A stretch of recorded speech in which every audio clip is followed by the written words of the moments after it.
coba untuk kabur gitu dari laki-laki itu? Karena saya nggak tahu ya Mas ya, saya juga nggak paham orang tua gimana. Jadi saya berusaha mau sekolah dan orang tua itu nggak peduli Mas, untuk biaya-biaya sekolah itu dia nggak pernah nanya. Nggak Jadi pernah nanya?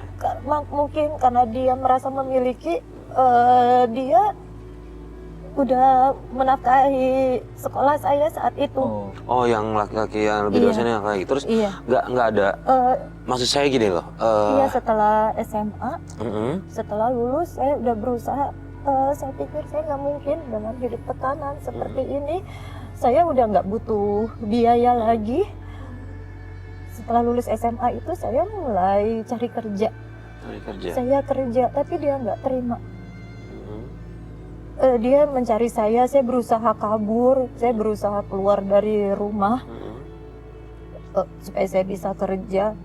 Tapi suatu waktu akhirnya dia ketemu juga, saya ditemuin sama dia dan dia bawa pergi saya, dia bawa kendaraan. Di mana ya kosan yang terima di sekitar sini? Sabar, di sini ada kok kosan yang dekat. Itu kayak cowok lo deh. Yang mana? Itu yang naik motor. Mana sih? Tuh kan bener. Oh iya bener. Era! Lepasin! Gue nyariin lo. Ayo gue pulang. Lepasin! Sopan dong sama Era. Lu siapa? Gue teman Era. Oh, ini teman lu. Ini Berhenti. Pergi lu sana, jangan ikut campur urusan gua. Apa? Udah, lebih baik kita putus sekarang. Lu mau putus dari gua? Iya. Lebih baik gua mati aja daripada gua putus sama lu. Ini yang lu mau? Enggak, jangan. Ini yang lu mau, kan? Enggak. Maafin aku. Sekarang kita pergi. Enggak, kita nggak jadi putus, oke? Ayo pergi. Ayo, enggak. Ayo. Pas lu. Akhirnya setelah ketemu dari situ, saya dibawa kabur. Saya dibawa ke rumah dia, dan saya juga nggak ngerti kenapa orang tuanya takut sama mantan suami. Jadi mamanya tahu, dia bawa kabur saya disekap di kamar dan mamanya suruh ngelamar saya. Suruh ngelamar? Iya, suruh ngelamar.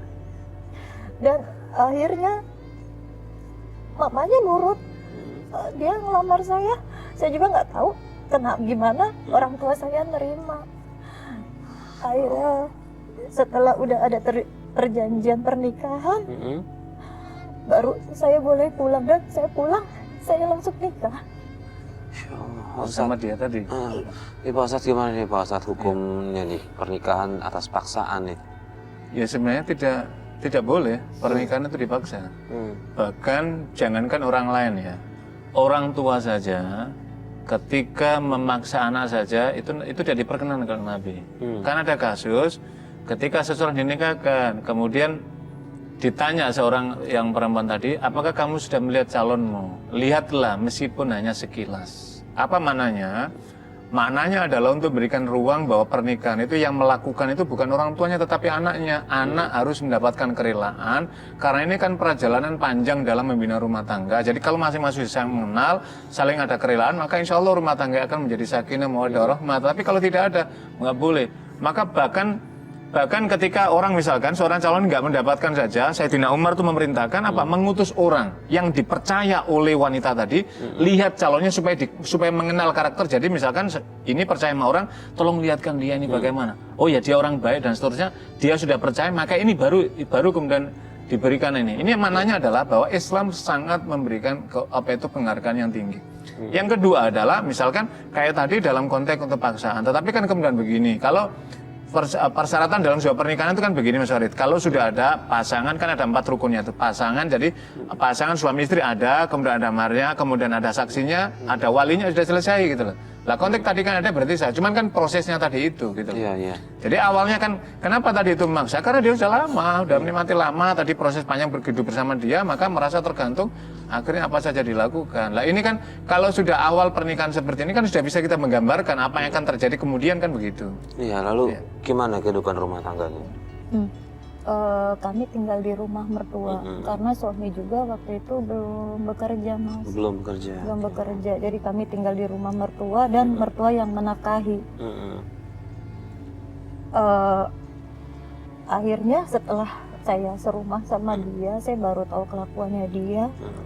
Dia sering keluar malam, pulang pagi dengan mabuk, dengan yang sampai muntah-muntah. Kalau udah pulang saya harus ngebersihin dari kotoran dia. Dan saya nggak tahu kenapa dia juga suka mukul. Akhirnya dia lebih sering mukulin saya. Tapi mertua saat itu saya juga nggak tahu. Mertua juga diem aja. Tapi dia, maksudnya mertua tahu dia begitu? Mertua tahu, dan sampai benda semua tuh kena di badan saya, sampai keluarganya juga nyaksiin kalau dia udah mukul itu badan saya semua lebam biru, sampai pernah saya dipukul pakai gitar. Yang gitar itu sampai hancur, itu semua badan saya biru. Tapi mereka cuma bisa diem aja, mereka nggak bisa nolong saya. Kenapa mereka takut sama suami? Iya, nggak tahu, saya juga. Orang tuanya aja takut Mas sama dia. Pak Ustadz ini udah masuk penganiayaan kalau menurut saya sini Pak Ustadz. Ini bukan lagi kehidupan berumah tangga, tapi ini penghancuran anak manusia. Kalau tadi kan, jadi kita sudah bisa melihat benang hitamnya ya, bukan lagi benang merah. Tapi kan karena tadi, kenapa tadi masa tadi? Karena dia sudah minum minuman, keluar malam. Jadi kata Al-Quran, kalau pintu segala kejahatan itu diawali dari pertama asyurubu, minuman khamr. Maka kemudian akhirnya perbuatnya perzina. Kalau sudah perzina maka kemudian melahirkan permusuhan. Kepermusuhan apa? Konflik. Ya sudah ringan, dan tadi yang terjadi tadi. Yang kedua, orang kalau dalam rumah tangga tadi, taruhlah seperti itu, sampai melakukan tadi itu berarti kan udah nggak ada lagi kasih sayang pada seorang itu. Loh, bagaimana istrinya jadi diperlakukan seperti itu? Yang ketiga, apa yang dilakukan oleh suami Mbak Ra tadi itu tidak sekedar melanggar ketentuan agama, tapi juga melanggar ketentuan hukum negara, yaitu melakukan kekerasan yang dapat mengancam, melenyapkan jiwa seseorang, maka hukumannya berat gitu loh. Dan tidak sepatutnya gitu loh. Tetapi kan lagi-lagi kan fondasi kehidupan agama ini kan pangkal muaranya kan fondasi kehidupan agama. Mohon maaf pada Mbak Ira tidak didapatkan ketika keluarga tadi, dan akhirnya kemudian sampai terjadi perbuatan yang diharamkan Allah tadi, dan kemudian akhirnya kan suaminya juga seperti itulah. Sudahlah, ketemulah, ibaratnya sudahlah, semua masing-masing timba ketemu tutupnya, ibaratnya begitu. Maka orang tuanya ditambah lagi tidak memberikan perlindungan mertuanya tadi. Saya kira ini adalah benih-benih bukan lagi keluarga jannati, tetapi baiti narun, baiti yang memercikkan api bara yang setiap orang di dalamnya tidak mendapatkan ketenangan tapi ancaman jiwa. Mbak Era, tetangga nggak ada yang tahu perlakuan suami Mbak Era seperti itu?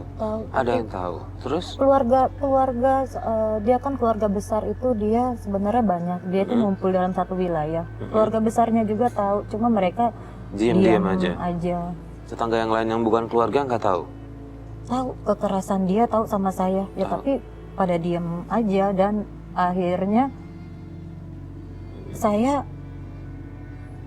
nikah di usia 7 tahun. Karena saya juga waktu itu pernikahan 7 tahun. Karena saya juga sama dia waktu itu nggak cepat punya keturunan, Mas. Jadi saya waktu itu nggak punya anak itu sama dia 5 tahun. 5 tahun nggak punya anak.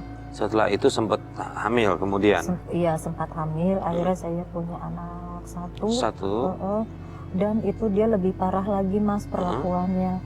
Karena saya lama-lama dianggap cuma kayak babysitter anaknya. Yang kalau anaknya jatuh aja itu saya dicaci makinya, udah yang kotoran-kotoran udah ada caci maki. Jadi saya bukan seorang ibu. Jadi kayak cuma pembantu untuk jagain anaknya. Dia lebih kasar lagi setelah ada anaknya. Iya, jadinya intinya memposisikan istri udah bukan lagi pendamping hidup, bukan lagi guru bagi anaknya, tapi ya memperlakukan istri seperti itulah. Sudah tidak dianggap lah nih Pak Ustadz. Ini sudah jauh sekali dari tuntunan agama. Jadi bisa kita bayangkan tadi apa yang terjadi. Mbak Era tadi mendapatkan tadi dari keluarganya begitu. Dia ketika bertemu mendapatkan itu, ketika sudah punya anak, Mbak Era diperlakukan sama suami itu. Nanti anaknya, mohon maaf sekali, ini kan akan terlintas itu. Ada namanya transfer pengalaman ini, karena menyaksikan ibunya diperlakukan seperti itu oleh bapaknya. Karena itu Mbak Era perlu juga anaknya ini dikawal, dijaga supaya jangan sampai terjadi lagi. Tapi akhirnya gini, Mas, akhirnya saya nggak kuat jalanin rumah tangga. Saat itu ada tetangga yang perhatian sama saya. Terus tetangganya nolongin Mbak Hera? Nolongin sih enggak, cuma dia lebih kelihatan simpati. Tapi dia seorang laki-laki. Dia laki-laki. Nah, suami tahu nggak? Suami nggak tahu. Nggak tahu, Jadi so. saya akhirnya sering curhat sama dia. Saya sering keluar alasan ke pasar, sering curhat. Akhirnya dia bilang ya udah, dia bilang saya suka sama kamu. Oh, dia ngomong begitu. Akhirnya kita kabur. Oke. Saya kabur, saya ninggalin anak. Terus kemudian berlanjut sampai mana dengan pria ini? Ya akhirnya ya kita komitmen untuk nikah, karena akhirnya kita kabur, kita ngekos. Ya akhirnya ya saya berbuat dosa lagi. Kamu bantuin aku ya. Kita pergi dari sini. Lah, kenapa? Aku udah nggak tahan di sini. Aku mau pergi dari sini. Kamu yakin? Yakin? Ya udah, buru-buru. Mau kemana? Aku mau pergi. Kemana? Bukan urusan kamu. Terus lo berani selingkuh sama dia? Mas, udah mas, dengerin. Saya cuma kasihan sama Era. Kasihan, lu gak usah ikut campur urusan gua. Udah berhenti. Kamu tuh ya mas, aku udah capek sama kamu. Setiap hari kamu mukulin aku. Aku udah lelah sama semua ini. Aku mau kita cerai, mas. Aku gak mau kita cerai. Oke, kalau kamu gak mau kita cerai, lebih baik aku mati. Era jangan, Era. Udah mas. Era jangan. Udah. Lebih baik biarkan kami pergi. Saya takut dia nekat ngelakuin hal ini, mas. Yaudah, Ra. Terserah lah. Ini kita pergi. Orang tua saya mencari saya dan suami mencari saya. Dan di situ saya ngeluapin emosi saya. Saya bilang saya nggak bisa begini terus. Saya bilang ada orang yang sayang sama saya. Saya mau sama dia. Dan saya bilang kalau misalnya saya harus dipaksa juga untuk hidup sama suami, saya lebih baik mati. Saya udah nggak kuat. Saya bilang gitu. Akhirnya orang tua saya melepas saya. Akhirnya dia bilang terserah, kamu jalanin hidup kamu sendiri, manis pahit kamu jalanin hidup sendiri. Dan suami saya lepas saya. Cuma dia bilang anak nggak boleh sama kamu dan kamu nggak bisa nuntut harta gunung gini dari saya. Jadi dia bilang saya ketemu sama kamu cuma bawa badan, kamu keluar juga, kamu bilang bawa badan, kamu nggak boleh dapat apa-apa. Ya saya terima, saya pikir yang penting saya berusaha, saya pikir ini jalan saya, mungkin ini bahagianya saya. Dan akhirnya saya susah untuk ketemu sama anak, karena itu kan anak waktu itu usia 1 tahun, dibawa sama mertua saya untuk ketemu aja susah. Saya nggak bisa ketemu anak. Ketemu itu setelah anak saya udah kelas 6, umur 6 tahun, udah sekolah 1 SD, saya baru bisa ngelihat anak saya. Oke, terus kemudian singkat cerita resmi bercerai. Iya, resmi bercerai. Kita resmi bercerai. Terus, dan saya nikah. Nikah dengan yang tetangga itu. Iya. Sampai sekarang masih? Masih. Oke, komunikasi dengan anak masih? Terputus. Terputus, hanya bisa ngelihat dari jauh aja begitu? Iya. Kurang lebih seperti itu? Iya. Oke, Pak Ustadz, ini apa yang dilakukan sama Mbak Era? Dia memutuskan untuk kabur, kemudian pergi dengan tetangga yang cowok, tapi belum ada keputusan resmi dari pengadilan bercerai. Nah, kemudian setelah ada keputusan itu, dia tidak bisa untuk bertemu dengan anaknya. Ini gimana nih Pak Ustadz? Apa yang harus dilakukan nih Pak Ustadz? Ini kalau dalam kajian agama tidak dibolehkan. Iya. Apapun keadaannya dengan suami, maka tidak boleh kabur apalagi dengan laki-laki lain. Kalau kok kabur sendiri mungkin masih bisa dipahami. Pertama karena tekanan yang luar biasa dengan istrinya, perlakuan yang kasar dan melampaui batas agama dan hukum negara, akhirnya keluar. Tapi kan karena keluarnya tadi kan dengan laki-laki yang bukan muhrimnya. Kalau Anda kata dengan kakaknya, dengan saudaranya atau pamannya atau apanya itu mungkin masih bisa. Karena ini kan untuk menyelamatkan jiwa dia yang terancam di rumah tadi. Tapi karena tadi, dan Mbak Era tadi kan menyatakan ini kan perbuatan dosa karena bersama tadi. Dan mohon maaf apalagi tadi kemudian ketika bersama dua hamba Allah berbeda, laki-laki dan perempuan punya nafsu, punya syahwat, akhirnya terjadilah perbuatan yang diharamkan Allah, yaitu perbuatan berzina. Ini kan terjadi akhirnya kemudian konflik tadi. Tapi lebih dari itu sesungguhnya, kenapa ini terjadi? Ini kan mohon maaf. saya aja perih Mas. Sedih, nggak terbayangkan orang tua menyaksikan anak misalkan dengan seperti ini bertubi-tubi. Ini kan 3 kali tumpukan ini. Pertama tadi orang tua keluar rumah, kemudian kemudian yang ketiga akhirnya mengalami yang semacam ini. Tetapi kan sudahlah, ini kan sudah terjadi. Akhirnya kan kemudian bercerai sama tadi suami, akhirnya bercerai sama suami, kemudian akhirnya baru menikah yang tadi kan. Tapi yang sebelumnya tadi kan perbuatan dosa sempat berlangsung berapa lama tadi lah. Saya kira ini ada waktu ya, Allah masih memberikan kesempatan umur, panjang kesempatan. Tutup yang sudah yang lama, sekarang buka lembaran baru. Apa pintunya adalah tubu ilallahi taubatan nasuha. Tobat kepada Allah dengan sesungguh-sungguh tobat. Pertama mohon ampun karena telah melakukan perbuatan zina yang pertama tadi dengan suami yang sebelum suami, perbuatan kasar rumah. Yang kedua berzina dengan mohon maaf sekarang, ini ditobati dan suami juga dikasih penjelasan yang sama. Penjelasan yang sama, bersungguh-sungguh mendekat pada Allah. Mudah-mudahan Allah berkenan memaafkan yang sudah-sudah, kemudian dibina dengan kebaikan-kebaikan, isi dengan kebaikan-kebaikan. Mudah-mudahan ini menjadi ladang penutup yang sudah-sudah. Amin ya rabbal alamin. Iya. Baik ya, Pak Ustadz terima kasih Sama-sama, nasihatnya. Mas Arya. Mbak Era, pesan saya satu, coba untuk melangkah lagi ke depan, kubur yang lama. Ya. Tadi Pak Ustadz bilang coba tobatan nasuha, kenapa nggak kita coba? Insya Allah saya juga percaya niat Mbak Era kesini datangnya baik ya. Ingin merubah segala sesuatunya jadi lebih baik lagi. Mudah-mudahan Allah bantu dan pasti Allah akan selalu bantu dengan umatnya yang memang benar-benar taubatan nasuha.